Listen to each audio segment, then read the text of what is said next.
¿Qué tal? Mucho gusto, yo soy Elia Padilla y me gustaría compartirles un estudio que es una revisión sistemática de literatura alrededor de una pregunta muy interesante, si es ChatGPT, un chatbot muy conocido, que me imagino todos ya conocemos, perjudica o promueve el pensamiento crítico.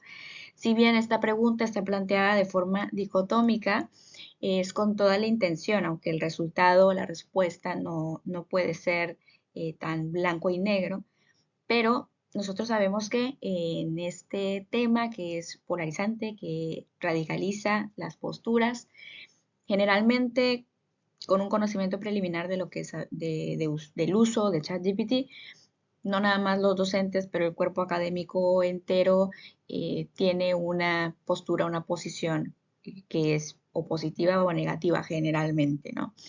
Los estudios han avanzado hasta que en este punto más bien encontramos rutas de investigación. Estamos en ese momento en donde hay una ventana abierta a la investigación educativa en este sentido.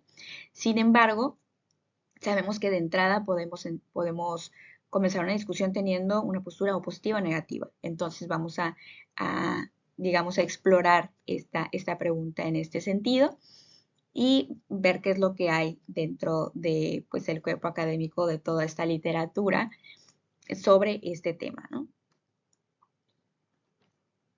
Para comenzar, ¿por qué nos interesa hablar de esto? Y creo que es natural plantearnos esta pregunta sabiendo que un chatbot, al menos los que están basados en modelos de lenguaje largo, potenciados con inteligencia artificial generativa, pues son capaces de reproducir tareas que antes hacíamos de forma natural, evidentemente que tomaba un tiempo considerable realizar y que al estar utilizando también procesamiento del lenguaje natural, entiende y comprende perfectamente nuestras requisiciones, pero no nada más produce lenguaje natural, sino que también genera contenido de muchos tipos, ¿no? Genera contenido en forma de código, genera contenido en forma de ecuaciones numéricas, incluso imágenes. Entonces esto llega a ser una preocupación, no nada más desde todas las personas que estamos en el ámbito educativo, sino llega a ser muy interesante para cualquier otro ámbito, dado que puede reproducir tareas eh, de cualquier sentido, ¿no? De cualquier índole. Por tanto, no únicamente ha sido un tema de discusión dentro del ámbito educativo, encontramos medios informales que también hablan al respecto y que llega a ser un tema de discusión esta parte de, bueno, si las inteligencias artificiales cada vez son más inteligentes, nosotros cada vez vamos a ser más tontos y podremos encontrar un montón de títulos amarillistas con respecto a este tema e incluso específicamente con respecto al pensamiento crítico, puesto que yo podría entonces producir un contenido sin necesidad de haber pasado por todo el proceso que necesito hacer cognitivamente para poder alcanzarlo. En este sentido, podemos encontrar títulos como que la inteligencia artificial anuncia la muerte del pensamiento crítico.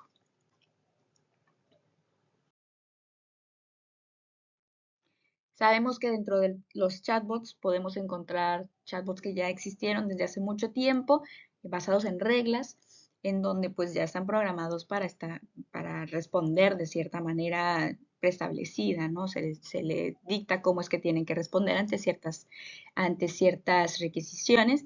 El ejemplo más sencillo sería pues tal vez en un comercio electrónico hay un chatbot que me puede ayudar a hacer diversas tareas, ¿no? Que me ofrece su ayuda para, incluso puede tener un menú para poder entablar una conversación sobre algunos puntos en específico y yo selecciono de ellos el que más se asocia con mi problema y es como me da respuesta, ¿no?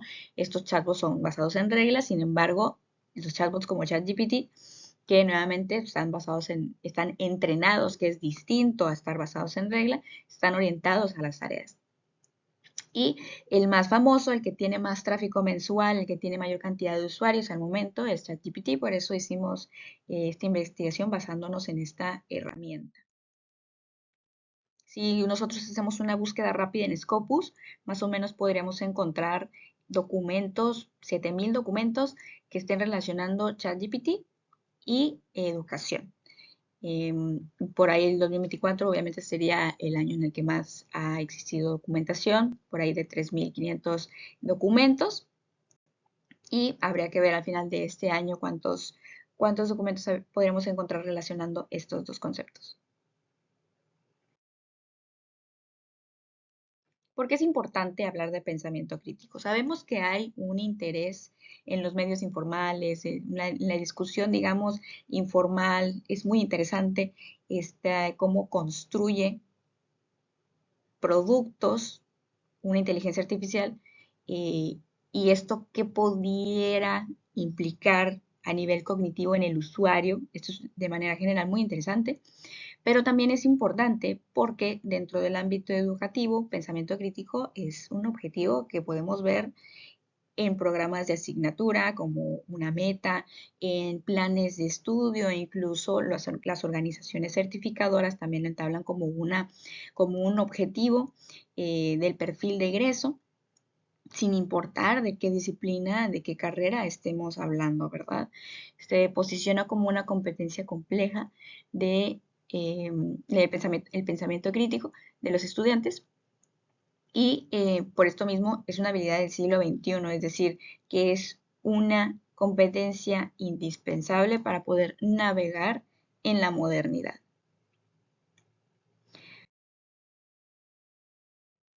Entonces, ¿por qué es importante?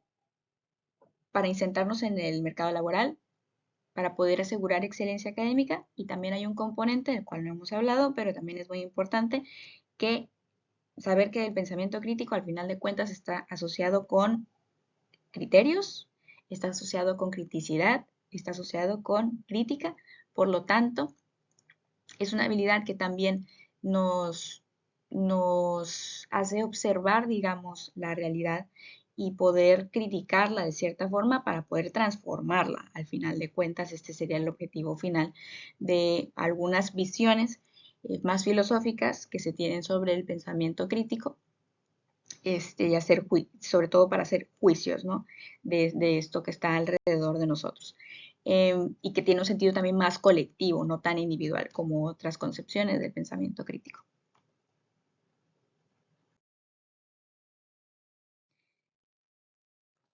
Sin embargo, pensamiento crítico se dice fácil. Muchas veces está no solo como objetivo, sino que dentro del cuerpo académico se utiliza ese concepto, se puede deducir, incluso en los hallazgos, como un producto secundario, pero no es tan sencillo hablar de pensamiento crítico, o si lo vamos a hacer de manera con validez, o sea, con formalidad, ¿verdad? Todos tenemos nociones de pensamiento crítico. O sea, me parece que todos tenemos una idea de lo que es, parece que hay un consenso de lo que es. Incluso hay muchos estudios sobre percepción de pensamiento crítico, y todos parece que saben qué es pensamiento crítico, pero no hay un consenso en sí de su conceptualización. Incluso aquí les comparto algunas de las más famosas, de Halpern, de Fazione, de Ennis, de Paul Elder, que si bien no son completamente contrarias, más bien yo pienso son complementarias, pero sí deja ver un poco sobre em, la riqueza conceptual que existe de pensamiento crítico al momento. Entonces, pudiéramos hablar de forma muy vaga sobre el concepto, pero muchas veces obviamos lo complejo que realmente hay. Una riqueza conceptual gigantesca en las que podemos determinar que a lo largo del tiempo, la evolución del concepto, han existido tradiciones como la filosófica que integran este concepto del diálogo. Entonces, una visión un poco más colectiva del pensamiento crítico que se va construyendo junto con otros, y al final tiene algún objetivo que tiene que ver con la teoría crítica, o la tradición psicológica que ha construido varios instrumentos un poco más psicométricos, pero sí con esta visión un poco más individual del pensamiento crítico, o tal vez la tradición educativa, que también se ha dedicado a encontrar prácticas específicas para promover el pensamiento crítico y que quizá estas tradiciones han parecido que se pelean entre ellas, pero más bien son complementarias. También existen enfoques de producto, de pensamiento crítico o de proceso. Esto quiere decir que el pensamiento crítico concebido como un producto, pues entonces yo pudiera deducir a partir de tal vez un ensayo que yo genero, podría deducirse el pensamiento crítico que yo tengo. O si el pensamiento crítico es concebido como un proceso, en este caso, lo que nosotros estaríamos entablando es que el pensamiento crítico es algo que se va construyendo. Entonces, por ejemplo, con el mismo caso del ensayo, sería también observar todo este proceso de la construcción de este ensayo es realmente lo que nos da la pauta para poder evaluar el pensamiento crítico que tiene esta persona, ¿no? Y en el caso de algunas otras aproximaciones de pensamiento crítico es qué tan específico o general es. Esto es decir, esto quiere decir que puede ser una serie de subhabilidades del pensamiento crítico inamovibles para cualquier disciplina. O puede ser que estas habilidades del pensamiento crítico más bien se adaptan a cada una de las disciplinas y es ahí en donde nacen. Y también pudiera haber un tema ahí de qué tanto se transfieren las habilidades de pensamiento crítico a otras disciplinas. Sin embargo, estos, aunque parecen tensiones, no lo son. Y además,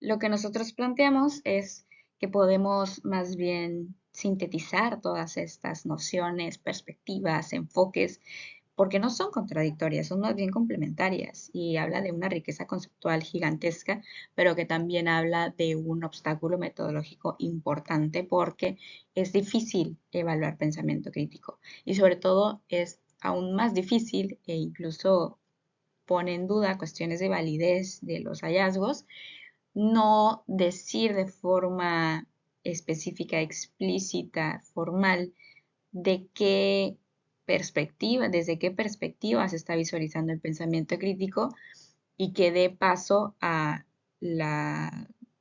al procedimiento, al diseño metodológico de la investigación para que haga sentido la forma en la que se encuentran estos hallazgos. Generalmente cuando se habla de pensamiento crítico, eh, se habla de manera tan ligera que ni siquiera es el constructo que es evaluado, sino que se inserta como un hallazgo complementario, ¿no? Hallazgo secundario, cuando realmente estamos viendo que es algo tan complejo, ¿no?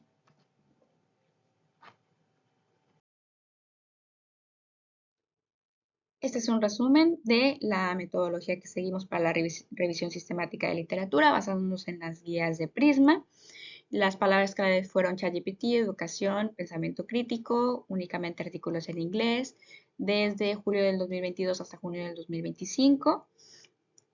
Evidentemente, si no respondían a la pregunta de investigación, no fueron incluidos y que no se concentrara, digamos, en el pensamiento crítico ni del docente ni de otros actores e incluso que no se hablara del pensamiento crítico del ChatGPT. A nosotros lo que nos interesa saber es el impacto del pensamiento crítico en el estudiante, en el usuario.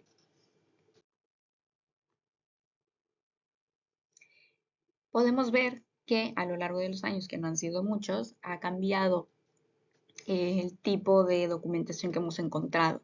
En el 2023, evidentemente, ser una tecnología muy innovadora pasa lo mismo que con cualquier otro cuerpo de literatura, ¿no? Al principio existen muchas revisiones de literatura, muchos artículos de opinión, ensayos reflexivos, en donde pues en su mayoría son más que nada hipotéticos, alarmistas, están en una etapa muy preliminar este tipo de investigaciones. Y en el 2024 lo vemos un poco más concentrado en exploraciones, en intervenciones didácticas que tal vez no han sido todas guiadas, algunas intervenciones han sido únicamente insertar la herramienta y ver qué pasa en los alumnos, sobre todo ver cómo perciben los alumnos. Y en el 2025 se centra sobre todo en las percepciones de los alumnos para intentar descubrir usos, ¿no? De esta herramienta en estos ambientes educativos. Identificamos tres posturas diferentes. La primera, que es positiva o también constructiva, puesto que se define que puede llegar a ser un impacto positivo si se manejan ciertas condiciones. En este caso, ese tipo de estudios conciben la idea de que ChatGPT puede ser un compañero cognitivo, es decir, no es un guía docente, sino más bien que funciona como un par, es decir, como algún compañero, solo que se da en esta interacción dentro de ese espacio. Esa es la mayoría de los estudios, es decir, como el 52% de los estudios tienen esta postura. En segundo lugar, encontramos una postura que es hipotética o alarmista. No llega a ser negativa, puesto que aunque pareciera que auguran un, un desenlace no tan positivo del uso de estas herramientas, más bien no llegan a ser totalmente concluyentes. La postura en sí lo concibe como si ChatGPT fuera un impostor, es decir, un sustituto para poder emplear ciertas habilidades cognitivas que entonces ya no va a utilizar el alumno. Y por último, la menor cantidad de estudios, un 18%, tiene una postura negativa, es decir, ya es totalmente determinante con respecto a deducir que ChatGPT tiene la posibilidad, la capacidad incluso de ser un atrofiante cognitivo de manera determinante.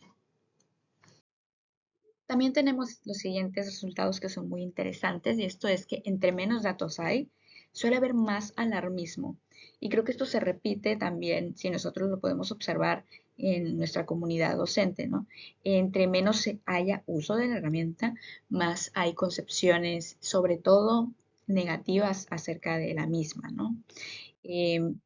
¿Qué tipo de preocupaciones tiene esta comunidad? Bueno, pues de la merma de habilidades críticas por el uso prolongado, la disminución del pensamiento crítico, evidentemente, una comprensión muy superficial de los temas o de los contenidos, la dependencia cognitiva y también afectaciones a la memoria y por último la atrofia cognitiva. Por otro lado, tenemos algunas oportunidades muy interesantes para la innovación didáctica.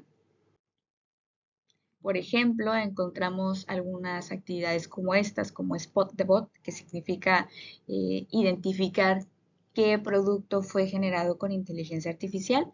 También pudiéramos adoptar alguna de las otras actividades como casa de alucinaciones. Esto quiere decir poder identificar los errores o las fuentes imaginarias que define ChatGPT. También utilizar ciclos como de hacer reprompting, es decir, pues hago un primer prompt, hago una primera indicación, pero el resultado no es el esperado, por lo tanto hago una reingeniería de este prompt para poder obtener mejores resultados, ¿no? Es un ciclo iterativo. Poder implementar también metodologías activas, pero dentro de este entorno, entonces poderle dar algún rol a ChatGPT, por ejemplo, para ser su guía o ser un compañero dentro de alguna metodología como aprendizaje basado en problemas. Utilizarlo también como un simulador en casos clínicos, en casos STEM, ha tenido buenos resultados. También como una comprobación de los resultados que se obtienen a partir de que el alumno lleva a cabo todo el proceso de forma manual o en algún software y ya únicamente utilizar ChatGPT para poder comprobar o para poder verificar o para poder entender mejor un procedimiento alterno, ¿no? Es esta parte de la argumentación extendida. Y también se sabe que ChatGPT pudiera utilizarse por parte del alumno como esta figura que va explicando el paso a paso en caso de que el alumno se haya equivocado, ¿no? Y la gran ventaja es que ChatGPT nunca va a hacer un juicio sobre el alumno, no lo va a hacerse sentir mal, por ejemplo, por equivocarse. Entonces el alumno puede hacer preguntas tan básicas como él desee, ¿no? Y esta también es una gran oportunidad. Nos damos cuenta que el obstáculo metodológico persiste. Yo había comentado que, bueno, evaluar pensamiento crítico es difícil eh, por sí misma y, por tanto, es difícil evaluar pensamiento crítico también asociado a este tipo de tecnologías. La evaluación de pensamiento crítico en estos estudios ha sido evaluada meramente como un producto cuando realmente tener todo un historial de una conversación, de un diálogo, sí se presta para poder evaluar el proceso de construcción de estos productos. También ha sido difícil poder demostrar la validez de los resultados. Muchos fueron los artículos elegibles, sin embargo, esto fue porque los criterios de selección tuvieron que ser más laxos, realmente de forma empírica y a raíz de algún framework que sí evalúe estrictamente el pensamiento crítico, casi ningún estudio cumple con estas condiciones. Por tanto, es una gran oportunidad para la investigación científica en ámbitos educativos y mediados por tecnologías de inteligencia artificial, poder entablar una discusión, pero habiendo seleccionado, habiendo escogido una postura, un posicionamiento epistémico sobre cómo se evalúa el pensamiento crítico primero, ¿no? Y también es importante destacar que muchísimos estudios, la gran mayoría son basados en percepciones. Los estudios que sí se catalogan como exploratorios o que tuvieron alguna intervención o que sí son resultado de un estudio empírico, bueno, son muy pocos los cuales nos pueden dar alguna luz sobre las mejores prácticas. Sin embargo, hay muchos sobre percepciones docentes, percepciones de alumnos, y aún estos tienen sus debilidades, puesto que las percepciones muchas veces son captadas después de un uso informal de la herramienta, cuando bien pudiera ser más productivo que los alumnos hayan tenido alguna capacitación previa sobre el prompting o tal vez determinar pues cuál es el nivel de alfabetización que se tiene de inteligencia artificial antes de poder ver cómo lo perciben, ¿no? Y no nada más eso, sino construir una situación didáctica específica para poder determinar estas percepciones, ¿no?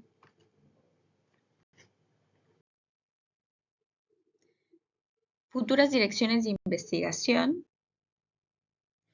comenzando por la enorme oportunidad de investigar el acto comunicativo que se puede llevar a cabo, saber si este acto pudiese llamarse un diálogo o es un diálogo simulado, es un diálogo auténtico bajo los criterios de Paulo Freire, o si incluso podemos llamarlo un acto comunicativo como las ideas habermasianas.